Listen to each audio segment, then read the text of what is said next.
Amados irmãos, a paz e a bênção esteja em cada coração. Muito feliz por estar em Cristo e de modo especial também poder compartilhar a nossa experiência de fé, a nossa vivência de fé, testemunhando o nosso amor em Jesus Cristo, com Jesus Cristo e para Jesus Cristo. Eu sou o Padre Tom, eu sou da Diocese de Jundiaí, da Paróquia Nossa Senhora Aparecida, na cidade de Itu. A encarnação do Verbo, Evangelho de São João, capítulo 1, versículo 14, vai nos lembrar assim: e o Verbo de Deus se fez carne e habitou entre nós. Deus se fez homem na pessoa do Verbo. Ele assumiu a natureza humana sem abandonar a divina. Foi o maior acontecimento da história. O mistério da encarnação, tão presente na espiritualidade, leva-nos a entender a nossa própria existência. Nós compreendemos a nossa existência quando nós olhamos para o Mysterium Fidei, para o mistério da fé. Esse mistério da encarnação tão presente na nossa existência, tão presente na nossa caminhada. Nós centralizamos então a nossa atenção no mistério do amor de Deus, que sai da sua onipotência por desejar ser gente como a gente, graças à eterna compaixão pela humanidade. O Evangelho vai dizer que Deus amou tanto o mundo que deu seu Filho único para se entregar por cada um de nós. Deus encarna-se totalmente em Jesus Cristo por amor, e ele passa a ser a expressão viva do amor infinito, né? Jesus passa a ser essa expressão viva do amor infinito de Deus pela humanidade. Nós entendemos que a encarnação é uma entrega total, se faz ao assumir a nossa existência, menos o pecado. A gente tem que ter muito isso, né? Jesus assume a condição humana, menos o pecado, chegando depois à morte de cruz como expressão de entrega infinita e entrega definitiva. A entrega de Jesus na cruz, no madeiro, é a entrega de salvação, de vida e de santidade, mas é uma entrega infinita, da expressão máxima do amor. Jesus se entrega no madeiro como entrega total para a salvação da humanidade. Pela encarnação, Deus penetra a realidade humana total da nossa existência, a sua concepção e nascimento até a morte.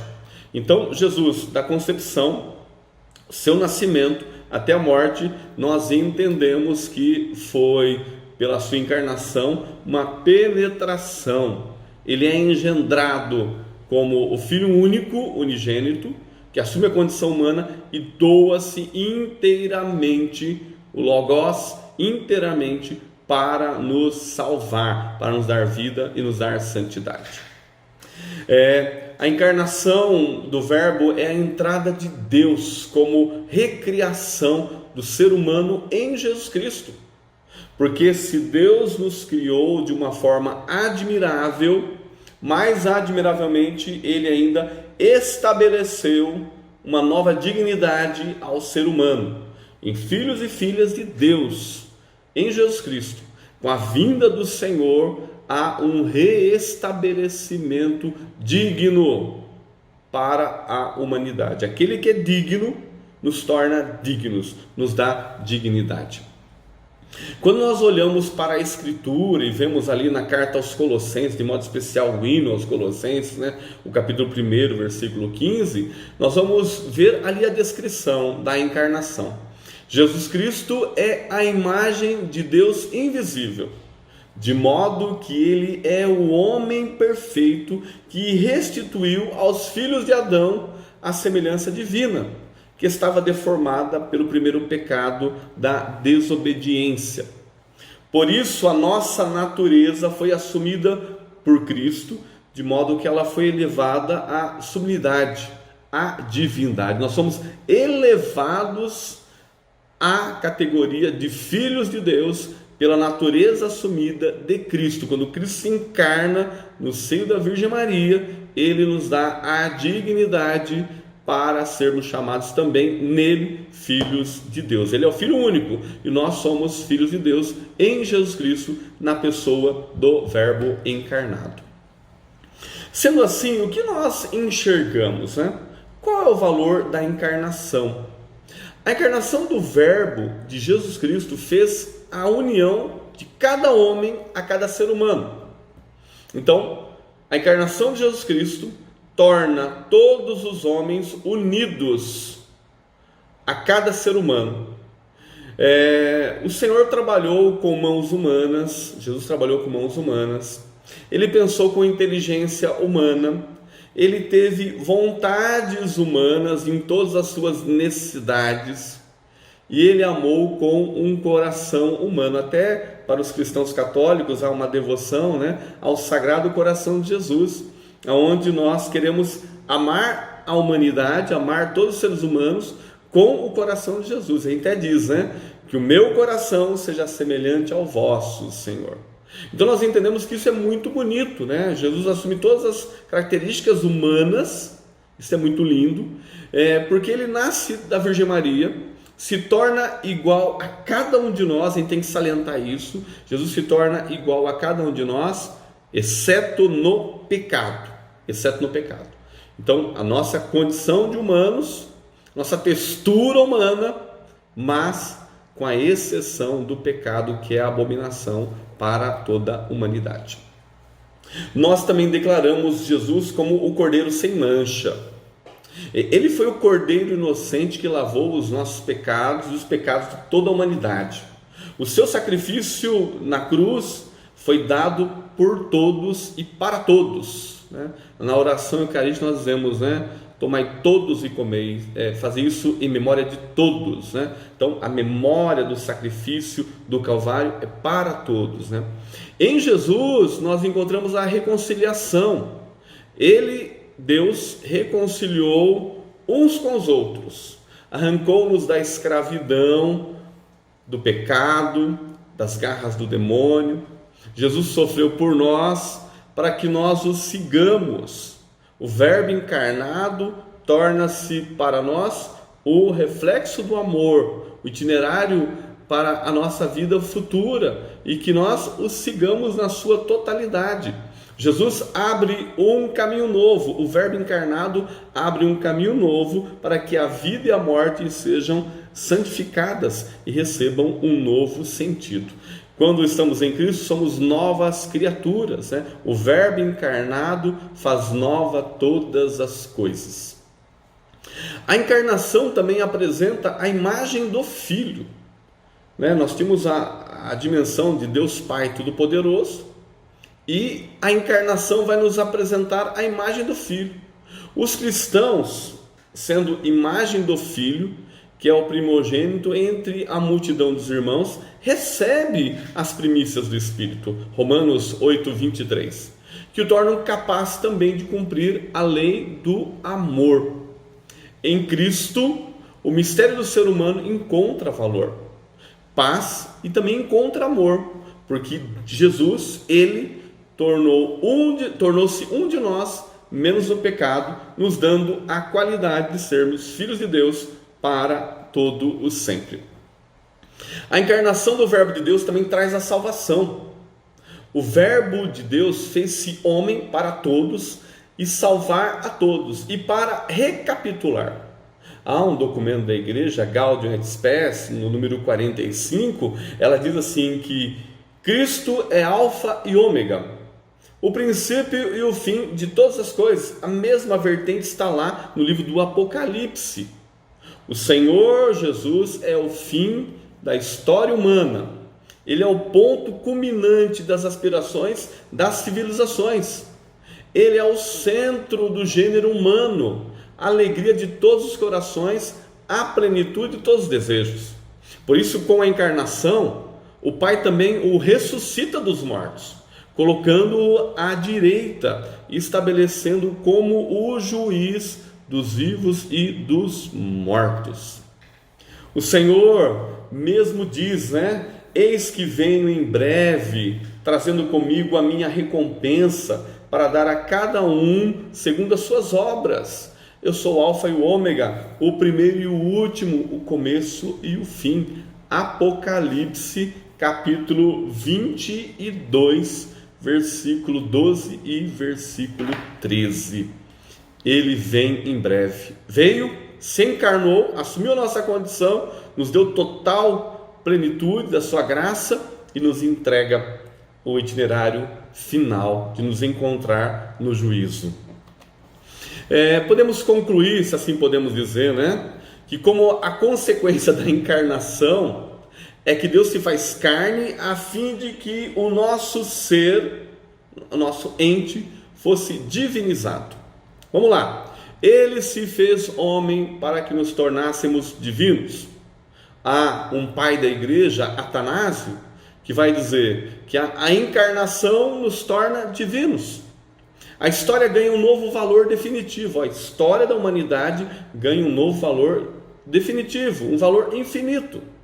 A salvação acontece nesta história e não fora dela também. É dentro de uma comunidade que eu irei me salvar, a comunidade dos santos, a comunidade dos justos, a comunidade dos justificados em Jesus Cristo. Por isso nós continuamos a encarnação do Verbo através dos nossos pensamentos, das nossas palavras, das nossas ações, das nossas lutas pela dignidade, lutas de sobrevivência. Por quê? Porque o Senhor encarnado, o Verbo encarnado, está conosco. Ele mesmo vai dizer: eu estarei convosco todos os dias até a consumação dos tempos. Nós não estamos sozinhos. O Senhor está no meio de nós. O Verbo encarnado se fez carne. O Verbo, se fez carne para que nós também conhecêssemos o amor de Deus. Ele veio para se apresentar como amor. Ele é o amor do Pai. Ele é o amor infinito. Ele é o amor verdadeiro. Nisto manifestou-se o amor de Deus por nós. Deus enviou seu Filho único ao mundo para que vivamos por Ele. Primeira carta de São João, capítulo 4, versículo 9. Pois Deus amou tanto o mundo que deu seu Filho único, a fim de que todo o que nele crer não pereça, mas tenha a vida eterna. Ninguém mais tem o direito também, de duvidar do amor de Deus por nós. O que mais o Senhor poderia ter feito por nós? Ele deu seu Filho único, Ele se entregou por nós. Além de nascer como homem, sujeito às nossas fraquezas, ainda experimentou a morte na cruz, mas Ele venceu e Ele vive para sempre. Ele está no meio de nós. Ele é alegria. O Verbo encarnado é a vida. O Verbo encarnado está no meio de nós e caminha conosco. O Verbo encarnado é Cristo Jesus, que também sopra sobre nós o Espírito Santo. O Espírito Santo que paira sobre a igreja, o Espírito Santo que gera a unificação, o Espírito Santo que gera a paz. O Verbo encarnado está presente no meio de nós e nos conclama a adorá-lo, a amá-lo e a servi-lo, tanto agora quanto na cidade definitiva para todo sempre. O Verbo encarnado está no meio de nós. Amados irmãos e irmãs, que o Verbo encarnado vos abençoe, vos guarde e vos proteja de todos os males, pois, segundo a profecia bíblica, Ele virá para julgar vivos e mortos. O Verbo encarnado vos abençoe. Ele está no meio de nós. Cristo Jesus. Olá, eu sou José Carlos Marion, Unidade Missionária Cristã em Jundiaí. É uma igreja que é fruto de uma unidade de 4 congregações. Nós estamos hoje há quase 10 anos unidos, né? E Deus tem operado maravilhas no nosso meio, né? Trabalho com Em Cristos, também aí há quase 10 anos atrás. Jesus me chamou, a mim e a minha esposa, para trabalharmos para a unidade do corpo de Cristo. Nós deixamos praticamente aquela condição de pastor sênior de uma igreja e passamos a exercitar então esse trabalho em que nós estamos muito alegres por poder fazer essa obra de Deus para a volta de Jesus, né? Sem a unidade do corpo não vai haver a volta de Jesus. Jesus não é polígamo, Ele não vai casar com várias noivas, vai casar com uma noiva só. E o tema que eu tenho para falar com vocês, juntamente com o Padre Tom, é sobre a encarnação, o milagre mais estupendo que aconteceu na história da humanidade, né? O Verbo se encarnando. Em primeiro lugar, o que significa a palavra encarnar, né? Significa um espírito que já existia se revestir de carne. Quando a gente fala desencarnar, significa o espírito saindo da carne. Aí a morte do corpo, o espírito sai da carne, né? E o que é importante também é que encarnar é diferente de nascer, embora a gente usa como sinônimo e não tem problema disso, né? Mas uma pessoa, quando nasce, ela passa a ter existência daquele momento para frente. Uma pessoa, quando se encarna, é porque ela já existia antes. Então, Jesus era... ele já, antes da criação, ele já era.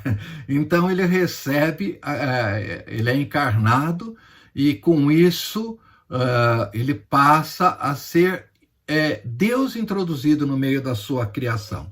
Isso é um milagre tão grande. Às vezes eu pergunto, qual o maior milagre que você acha que aconteceu na história da humanidade, né? Os milagres do Evangelho, Jesus andou sobre as águas, Jesus ressuscitou mortos, acalmou ventos, por 2 vezes fez a multiplicação dos pães, alimentando 3.000, depois 5.000 pessoas, né? Milagres maravilhosos. Ou você poderia dizer que o maior milagre foi a expiação. Jesus levou os nossos pecados na cruz, né? Ele nos purificou de todo pecado. Que coisa mais linda é esse milagre, né? Ou você poderia dizer ainda, não, o maior milagre é a ressurreição. Como é que pode, depois de 3 dias morto, né? Jesus retorna à vida com o corpo glorificado. Meu Deus do céu, que milagre! Ou você poderia dizer que o maior milagre é o milagre biológico, de uma virgem dar luz a uma criança, né? Tudo isso são coisas assim que nós podemos entender pela fé, né? Não dá para entender pela razão. Mas eu diria, no meu ponto de vista, que o maior milagre foi a encarnação de Jesus. Como eu disse, Deus se tornando carne, se introduzindo no meio da criação, a divindade se unindo com a humanidade e sendo uma unidade, né? Já que nós estamos falando de unidade. Imagina Jesus, né? Criador dos céus e da terra, né? Todas as coisas foram criadas por ele. João diz que sem ele nada do que foi feito se fez. Ele foi a ação do Pai na criação de todas as coisas. Imagina de repente ele, criador, estando numa cama como um bebezinho indefeso, olhando para o teto, chorando, precisando ser amamentado por uma adolescente, sendo cuidado por uma adolescente, sendo trocado, essa adolescente ensinando ele a falar, Deus se humilhando de tal jeito, se esvaziando, né? Permitindo da criatura cuidá-lo por um tempo. Veja que coisa maravilhosa, que milagre fantástico, é o que nós chamamos de encarnação, né? O imortal se tornando mortal. O normal seria como nós, entendemos? Nós somos mortais, mas nós tornaremos imortais, nós já somos imortais, né? Mas não o contrário, né? Então é uma coisa assim tão maravilhosa, se você for pensar. Agora, o que a gente poderia indagar como o milagre? O que é tão maravilhoso esse milagre? Primeiro que foi gerado pelo Espírito Santo, né? Jesus não teve pai humano, né? Ele nunca chamou José de pai, né? E é importante a gente entender que se Jesus nascesse de José, ele viria com um sangue contaminado, esse sangue adâmico, o pecado, né? Que foi introduzido, impregnado, né? Mas o precioso sangue de Cristo, como diz a palavra, como um cordeiro imaculado, um cordeiro sem pecado. Então a culpa do pecado de Adão não estava em Jesus. Então ele se tornou um homem perfeito. É interessante a gente observar que o tipo de sangue numa criança tem a origem paterna. Então o sangue é sempre determinado pelo pai e não pela mãe. Então, por exemplo, quando se faz um teste de DNA, um teste de paternidade, vê se o sangue daquela criança é compatível com o sangue do pai.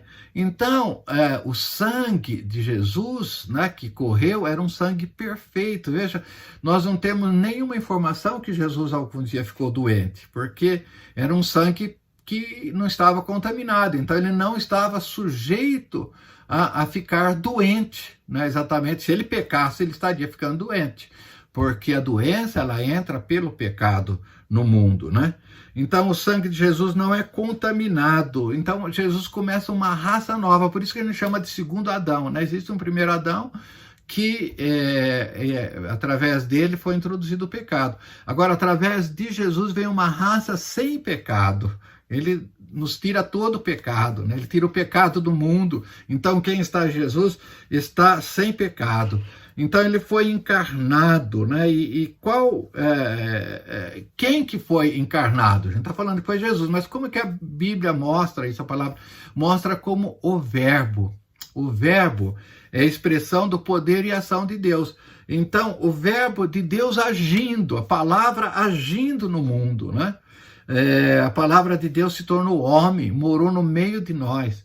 Veja, Jesus tem uma personalidade, porque a palavra nos ensina que no princípio ele estava com Deus. Ele era Deus, mas ele estava com Deus, né? Os dois verbos são importantes nesse momento. Então Jesus Cristo expressa Deus, né? A imagem do Deus invisível, diz a palavra. É tão interessante a gente ver isso, que se nós olharmos para uma pessoa, por exemplo, calada, né? Uma pessoa fica o tempo todo calada, você não sabe o que está no interior daquela pessoa, o que ela pensa, né? Quando uma pessoa fala, ela traz coisas do seu interior, então você fica conhecendo essa pessoa. Então é como se Deus até aquele momento tivesse calado, né? Tendo Deus outrora falado muitas vezes, de muitas maneiras pelos profetas, hoje nos fala através do Filho, pelo Filho, né? Pelo Filho ele nos fala. Então ele veio expressar Deus. Nós conhecemos Deus através de Jesus, né? A palavra expressa Deus. Então tudo que nós precisamos saber de Deus, Jesus veio expressar, veio explicar Deus. Então veja que coisa interessante, como João mostra isso, né? No início de tudo, no princípio, o verbo estava com Deus, o verbo era Deus, né?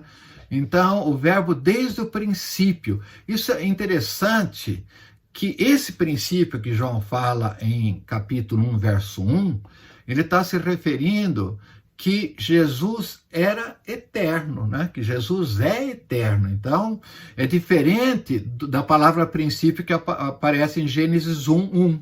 Então, no princípio, Deus criou os céus e a terra, né? Então, esse princípio é o princípio da criação. Mas antes da criação, Jesus já era. Ele é antes da criação. Aliás, João vai ensinar que ele é o criador de todas as coisas, através dele, né? Que sem ele nada do que foi feito se fez, ele criou todas as coisas. O que é criar?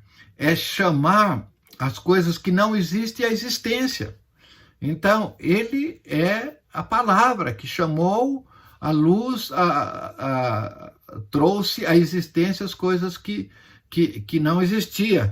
Então, o princípio em Gênesis 1 é o princípio de criação da Terra.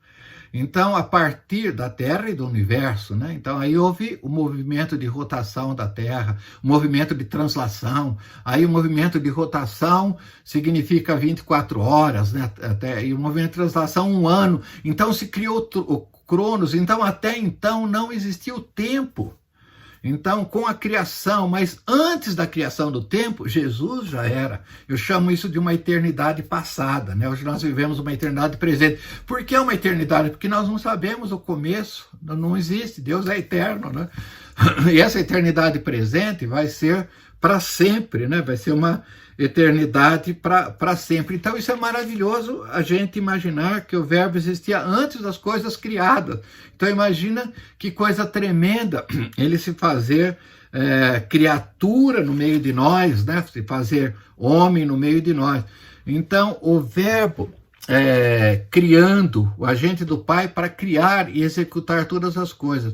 Então o verbo não pertence à classe das coisas criadas, né, de criador, mas ele se fez carne para trazer assim muitos benefícios para nós.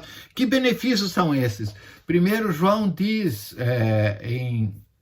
no seu Evangelho 1:3, né, que nele estava a vida. Quer dizer, todo o universo tem uma vida, tem um equilíbrio. E tudo isso está em Jesus. É como se ele sustentasse o universo, né? E não é como, ele sustenta mesmo. Então o apóstolo Paulo diz em Colossenses 1 que ele é antes de todas as coisas, e todas as coisas subsistem por ele, por Jesus, né? Então tudo depende dele, a vida depende dele. Então Jesus foi criado, trouxe vida para nós. A vida é a luz dos homens, né? Então nós desfrutamos dessa luz, nós desfrutamos dessa vida, nós podemos tocar em Deus, nós podemos ter comunhão com Deus por causa de Jesus. Então uma pergunta que a gente faz nesse momento: se não fosse o pecado, o verbo se encarnaria? Se não existisse o pecado, Jesus seria manifestado em carne no meio de nós? Certamente não. Porque Jesus diz: eu vim para servir e não para ser servido. Eu vim para resgate do homem. Eu vim para dar vida aos pecadores, né? O próprio nome Jesus significa Salvador. Então ele se manifestou como Salvador. Então é assim tremendo a gente pensar que os nossos pecados, né, que são tão malignos, né, gerou o verbo se manifestando no meio de nós. Então, o que gerou no sentido de provocou, né? Então veja que interessante a importância da encarnação. Então no corpo de Jesus Cristo, na sua carne, ele levou todos os nossos pecados, as nossas enfermidades, as nossas iniquidades, as nossas dores, né? Então ele levou para tudo dentro dele. O fato dele não ter pecado, ele assumiu para dentro dele todos os nossos pecados morreram com ele. Os nossos pecados acabaram com ele quando ele foi morto naquela cruz, né? E por ele ter um sangue imaculado, sem pecado, um sangue perfeito, ele nos purifica de todo pecado.